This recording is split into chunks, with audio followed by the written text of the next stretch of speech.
অষ্টমী চোখ খোলো মা। অষ্টমী। আচ্ছা ঠাম্মি, তুমি অষ্টমীকে কোথায় পেলে? আজকের রাতটা স্টেশনেই থেকে গেলে হতো না কর্তামা? স্টেশন মাস্টার তো তার পুরো অফিসটাই আপনার জন্য ছেড়েই দিচ্ছিল। এতদিন পর তীর্থ করে বাড়ি ফিরছি, স্টেশনেই থেকে যাব। আর থাকলেও খাতির করার জন্য সবাই ব্যস্ত হয়ে পড়তো নিজের কাজকর্ম ছেড়ে। ওসব আমার মোটেও ভালো লাগে না। কিন্তু এত রাতে গাড়ি ভাড়া করে আসাটাও কি ঠিক হলো কর্তামা? এবার চারিপাশে তো একটাও লোক নেই।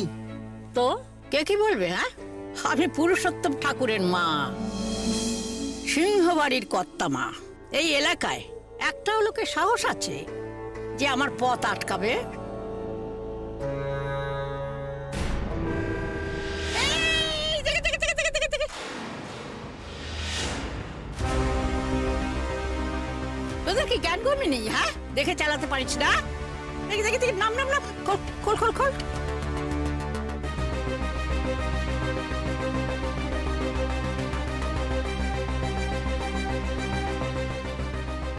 এই, এদিকে আয়। কত সাহস আমি দেখিনি। আয়, তোরা কে রে? কে? এই এই তো কত মারে। পালা পালা পালা পালা পালা।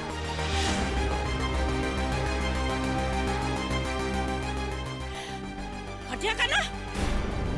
হ্যাঁ, মেয়েটা তো বেঁচে আছে। কি সব পুলিশের কাণ্ড! আরে, কোন বাড়ির মেয়ে কে জানে? আরে, এত রাতে মেয়েটা এখানে এলো কি করে? আর এমন বিপদে পড়লোই বা কিভাবে? ও মা লক্ষ্মীর মতো ফুটফুটে একটা মেয়ে। এই, মেয়েটাকে গাড়িতে তোল, গাড়িতে তোল।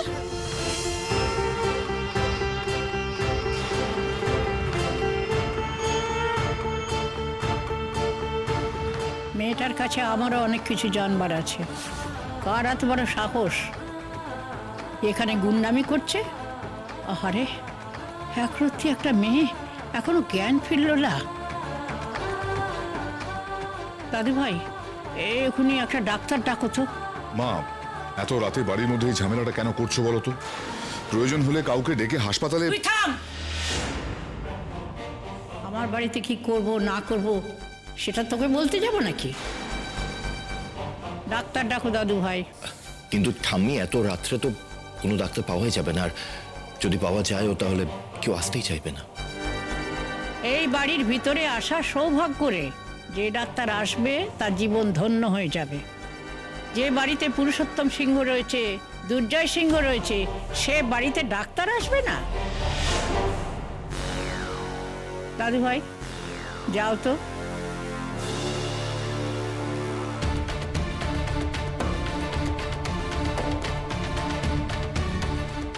ঠাম্মি এসে সবকিছু ভেস্তে দিল।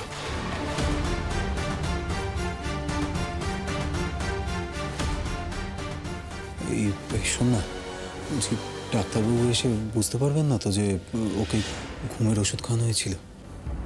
দুর্জয় সিংহ এত কাঁচা খেলোয়াড় না। আরে বাবা, অষ্টমীকে নিয়ে বাড়ির লোকেরা যে মাতামাতি করছে, আমার দেখে না মাথা গরম হয়ে যাচ্ছে। আমি পারছি না। আমি অষ্টমীকে যে ওষুধটা দিয়েছিলাম তাতে কোনো পরীক্ষায় ধরা পড়বে না যে কোনো রকম কোনো ওষুধ ওর শরীরের ভেতর গিয়েছে। অনেক বড় বিপদে পড়েছিল আজ মেয়েটা। তীর্থ করে ফিরেও শান্তি নেই। কি কাণ্ড বল দেখি! বাড়ি ফেরার সময় চোখের সামনে এত বড় একটা পাপ ঘটে যাচ্ছিল। বড় খোকা, তুই থাকতে এমন অবস্থা কি করে হলো নবগ্রামের? তুমি যে জায়গাটার কথা বলছো সেটা তো আমাদের বাড়ির খুব একটা কাছে নয়, বেশ দূরে। আমি বুঝতে পারছি না সেখানে অষ্টমী গেল কি করে। পায়ে জুতো নেই, ফোনটাও বাড়িতে ফেলে গেছে।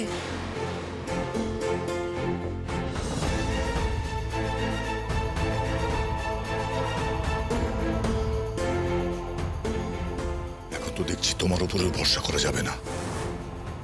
আরে, এখনো জোর জ্ঞান ফিরছে না।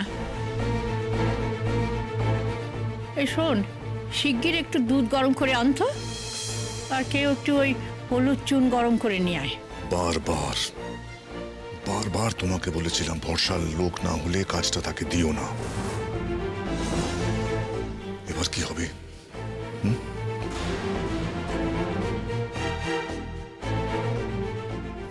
জল যেদিকে গড়াচ্ছে তার দায়িত্ব কে নেবে? তুমি?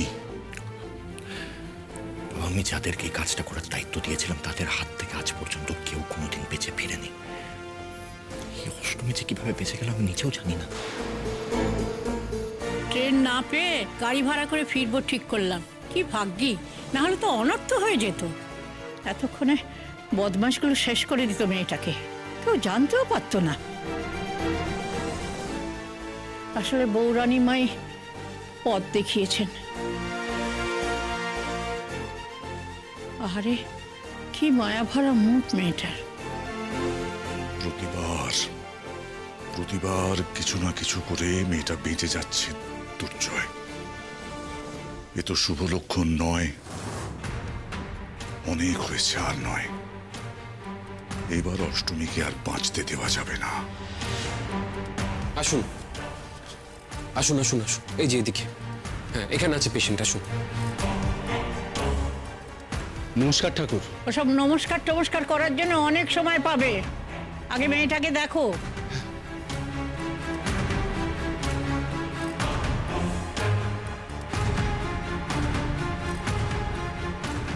মেয়েটাকে বাঁচাতেই হবে ডাক্তার, ওকে বাঁচাও।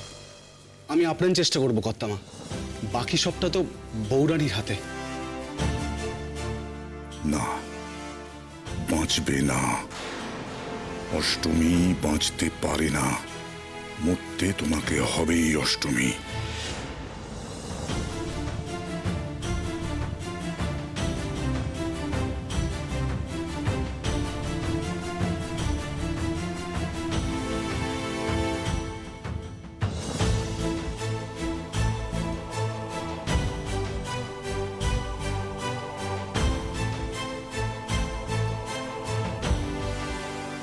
অষ্টমীকে বাঁচিয়ে দাও বৌরানী, বাঁচিয়ে দাও ওকে।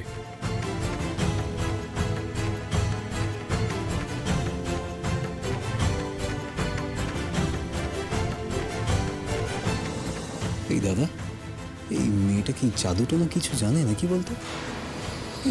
এত কিছু করা হচ্ছে তাও বারবার ফিরে ফিরে আসছে, কি অদ্ভুত ব্যাপার না? তোমার এই বাচালতা বন্ধ করবে তুমি রক্তিম?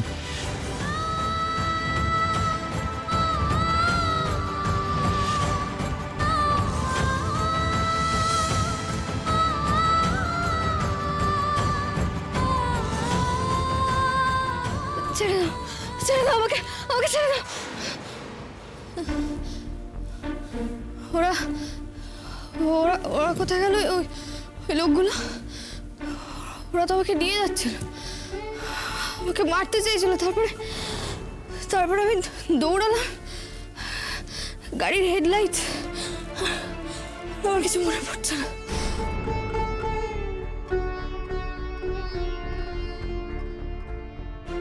কিছু মনে পড়ছে না। আমি এখানে কি করে এলাম? অষ্টমী, কিচ্ছু হয়নি মা, কিচ্ছু হয়নি। একটু শান্ত হও। দেখো দেখো তুমি বাড়িতে এসে গেছো।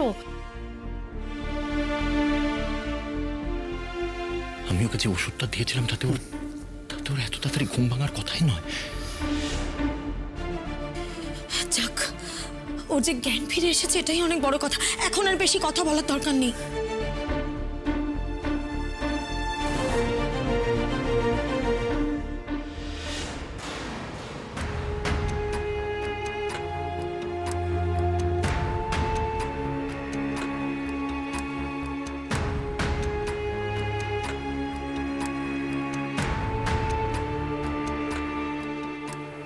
ডাক্তারবাবু, আপনাকে অনেক ধন্যবাদ। আপনি এত রাতে এসে যা উপকার করলেন আপনাকে বোঝাতে পারবো না। আপনার কাছে আমরা সকলে কৃতজ্ঞ। ছি ছি ছি ছি, এভাবে বলবেন না, এটা তো আমার কর্তব্য। এ বাড়িতে আসতে পারাটা আমার কাছেও একটা সৌভাগ্যের ব্যাপার। জানি তো, তবুও বলবো তুমি তোমার কর্তব্য খুব ভালোভাবে পালন করেছো।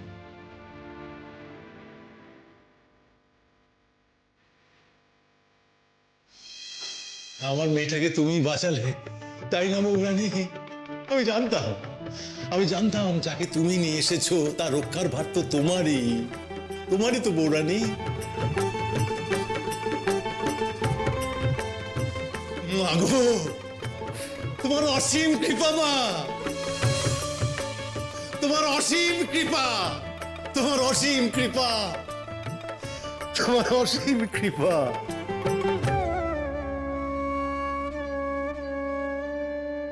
অষ্টমী, এবার একটু শরীরটা ভালো লাগছে তোমার? হ্যাঁ বড় মা, তবে একটু মাথাটা ঝিমঝিম করছে আর খুব ঘুম ঘুম পাচ্ছে। হ্যাঁ, তা তো করবেই। শরীরের উপর দিয়ে কি কম ধকল গেছে? ওই মুস্কোগুলোর সঙ্গে কি কম লড়াই করতে হয়েছে তোকে? আপনি? আমার মা।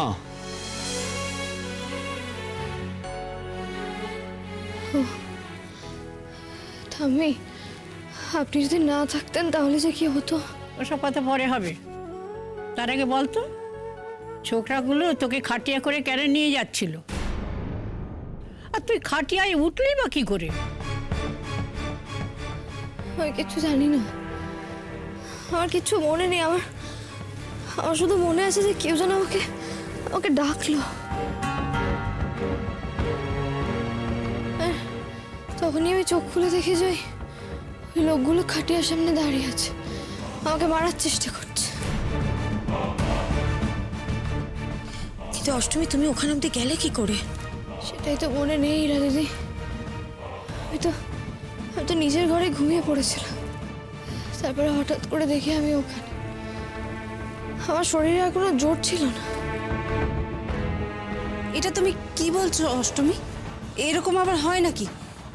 তুমি তো আর স্বপ্নের মধ্যে হাঁটতে হাঁটতে ওখানে পৌঁছে যাওনি। আমি না কিছু বুঝতে পারছি না, তো আমার কিছু মনে পড়ছে না। তবে এটুকু আমার স্পষ্ট মনে আছে যে আমি আমার নিজের ঘরেই ঘুমিয়েছিলাম, আর তারপরে থাক থাক থাক, ওসব কাল দেখা যাবে, এখন ওর ঘুমানোর দরকার। হ্যাঁ হ্যাঁ, সেই ভালো। আয়ুষ্মান, জানা ওকে একটু ঘরে দিয়ে আয় না। না না, তার দরকার হবে না, আমি নিজেই ঠিক চলে যেতে পারবো। আমার তো সেরকম কিছু হয়নি, এমনি ঠিকই আছে, শুধু একটু ঘুম পাচ্ছে।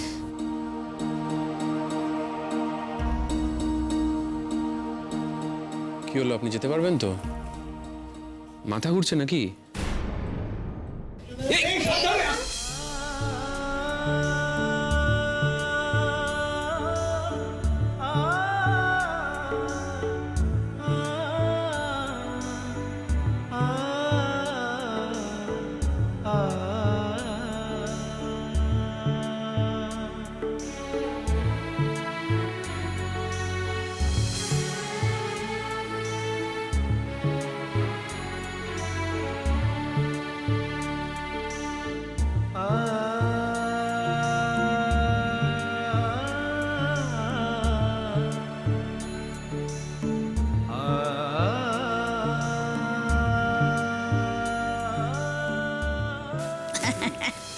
বলেছিলাম না, বড়দের কথা না শুনলে এমনি হয়। এমনি এমনি আমার চুল পাকেনি। এই, তোরা সব ওকে ঘরে দিয়ে আয়। হ্যাঁ গুঞ্জা, যাও শুয়ে পড়ো, অনেক রাত হয়ে গেছে, দেরি করে লাভ নেই। যাও যাও যাও। ঠাম্মি, ঠাম্মি, তুমিও তো অনেকটা রাস্তা এসেছো, অনেকটা জার্নি করেছো, চলো তুমিও শুয়ে পড়বে। হ্যাঁ, আমি ঠিক শোবো, তোদের ভাষায় আমি একেবারে ফিট। তোরা যা শুয়ে পড়। ঠিক আছে, চলো চলো চলো।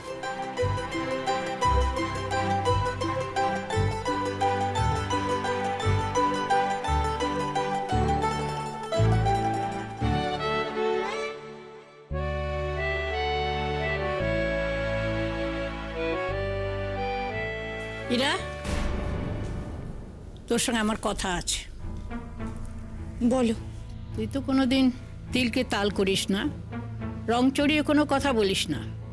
এই তোর থেকেই আমি জানতে চাইব, সত্যি করে বলতো ইরা, ঘটনাটা কি হয়েছে? দাদুভাই বলছিল মেয়েটা এই বাড়িতেই থাকছিল, কিন্তু বড় খোকাকে তো দেখলাম রেগে বেরিয়ে গেল। ব্যাপারটা কি বলতো? এদিকে মেয়েটার নিজেরও কিছু মনে নেই, ব্যাপারটা খুলে বলতো।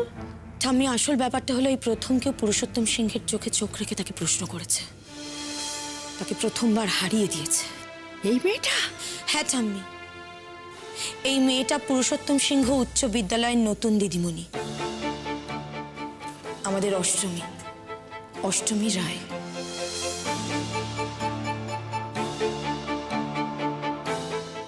এই তো জামা কাপড় বদলানো হয়ে গেছে, এবার আর একদম ছটফট নয়, চুপটি করে লক্ষ্মী মেয়ের মতো ঘুমিয়ে পড়ো তো দেখি। না না মা, চুপ করে ঘুমিয়ে পড়ার মেয়ে উনি নন। আপনাকে রিকোয়েস্ট করছি, দয়া করে আজকের দিনটা একটু শান্ত থাকুন, এত নড়াচড়া করবেন না। একে তো মাথায় চোট লেগেছে মা, তার মধ্যে এত কিছু ঘটে গেল। এত বকাবকি কেন করছিস বাবা? দেখছিস তো মেয়েটার উপর দিয়ে তো ধকল কম গেল না। সত্যি আজ কত বড় বিপদ হতে যাচ্ছিল বলো তো। ওমা, এ কি হঠাৎ করে এরকম গা গরম, এত জ্বর এলো কি করে? কি হয়েছে? গা গরম? কই দেখি। ইস, আপনার গা তো জ্বরে পুড়ে যাচ্ছে। আচ্ছা আপনি বসে আছেন কেন? প্লিজ শুয়ে পড়ুন। আচ্ছা কেমন মেয়ে বলো দেখি তুমি, চুপটি করে বসে আছো, একবারও বলবে না? তুমি নিজে বুঝতে পারছো না যে তোমার এতখানি শরীর খারাপ হয়েছে?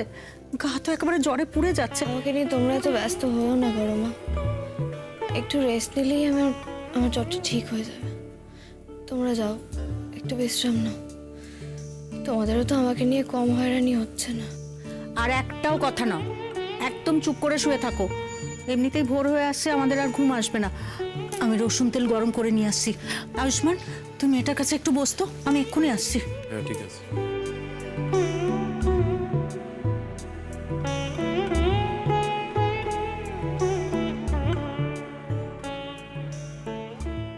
কি হলো? আপনি শুয়ে পড়ুন, বসে আছেন কেন? আপনারা না আমাকে নিয়ে বড্ড বেশি চিন্তা করেন জানেন তো। না না, চিন্তা নয় অষ্টমী, দুশ্চিন্তা। আমি সত্যি খুব ভয় পেয়ে গিয়েছিলাম জানেন তো। তোমার এক মুহূর্তের জন্য মনে হয়েছিল আপনি হয়তো নেই। আচ্ছা আমাকে একটা কথা বলুন তো, আপনি হঠাৎ করে রাত্রিবেলা ওখানে গেলেন কি করে রাস্তায়? আমিও জানি না, আমি বুঝতে পারছি না। না আপনি বুঝতে পারছেন না, কিন্তু আমি বুঝতে পারছি। দেখুন আপনি নিজে থেকে ওখানে যাননি, আপনাকে কোনোভাবে ফাঁদে ফেলে কোনো কিছুতে করে ওখানে পৌঁছে দেওয়া হয়েছে। আমার কি মনে হয় বলুন তো, আপনার অজান্তে কেউ এই কাজটা করেছে। সত্যি বলবো, আমার মনে হয় আপনাকে কেউ মারতে চেয়েছে। সেটা তো আমিও বুঝতে পারছি, কিন্তু সব থেকে বেশি কি অদ্ভুত লাগছে জানেন তো, এতখানি রাস্তা আমায় তুলে নিয়ে গেল আর আমি কিছু বুঝতেও পারলাম না। আপনি হয়তো বোঝার অবস্থায় ছিলেন না, কিন্তু আমি বুঝতে পারছি। মাঝরাতে যখন হঠাৎ করে আমার ঘুমটা ভেঙে যায় না, আমার মনে হয়েছিল, বিশ্বাস করুন, যে আপনার কোনো বিপদ হতে পারে। কিন্তু এই বিপদটা এমনি এমনি আসেনি আয়ুষ্মান বাবু, সেটা তো আপনিও খুব ভালো করে জানেন। এর পেছনে কে আছে? আমি জানি অষ্টমী, এই সব ঘটনা ঘটার পিছনে কার হাত আছে, আমি সব জানি। কিন্তু আমি যে কিছুতেই আপনার সামনে সত্যিটা বলতে পারবো না। চুপ করে আছেন কেন আয়ুষ্মান বাবু? আশা করি আপনিও বুঝতে পারছেন আয়ুষ্মান বাবু, এই কাজটা কে করিয়েছে। আপনার বাবা পুরুষোত্তম সিংহ ঠাকুর।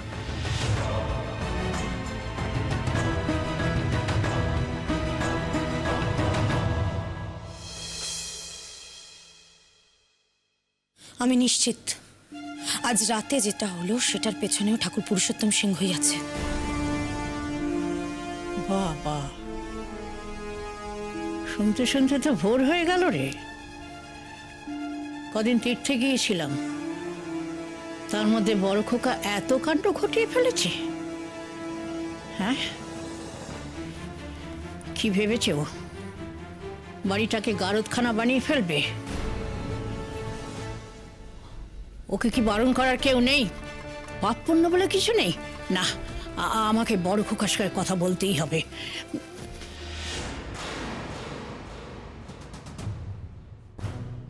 মা, তোমার সঙ্গে আমার কিছু কথা আছে।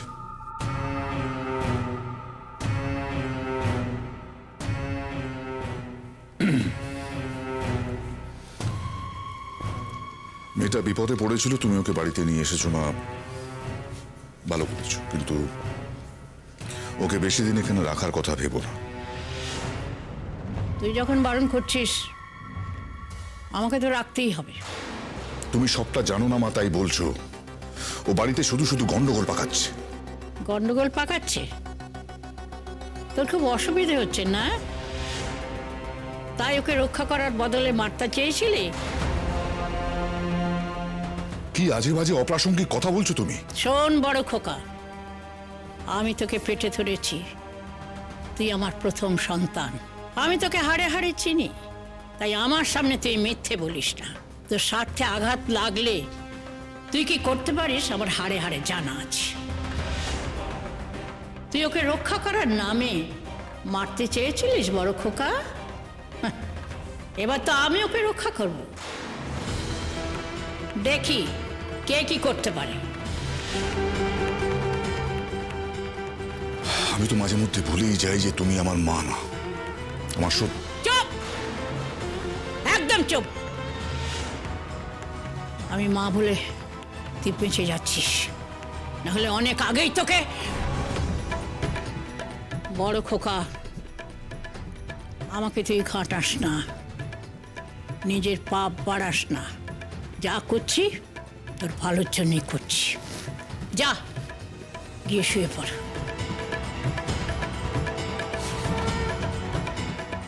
মা এখানে আছে গরম জল। হ্যাঁ,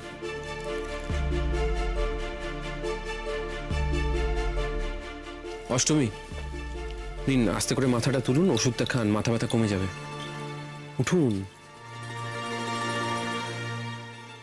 হীরা দিদি, তুমি প্লিজ আমার পায়ে হাত দিও না, আমার খুব অস্বস্তি হচ্ছে।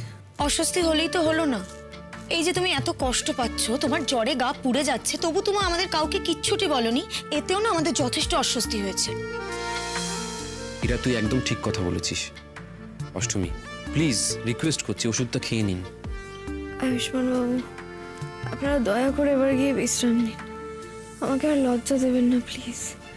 আমার আমার এসব ওষুধ ফষুধ কিচ্ছু লাগবে না। আপনার কি দোষ জানেন তো? আপনার একটাই সমস্যা, আমি বলতে বাধ্য হচ্ছি, আপনি কারোর কথা শোনেন না। বারবার করে আমি সবাই বলছি তো ওষুধটা খেয়ে নিন, আপনার ভালো লাগবে। নিন ধরুন। মা ওনাকে তোলো।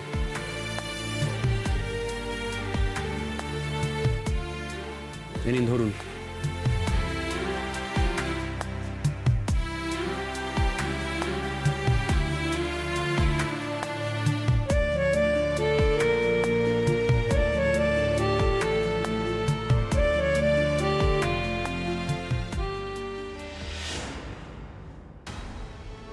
একই ওই অষ্টমীতে রক্ষা ছিল না, তারপর আবার ঠাম্মি।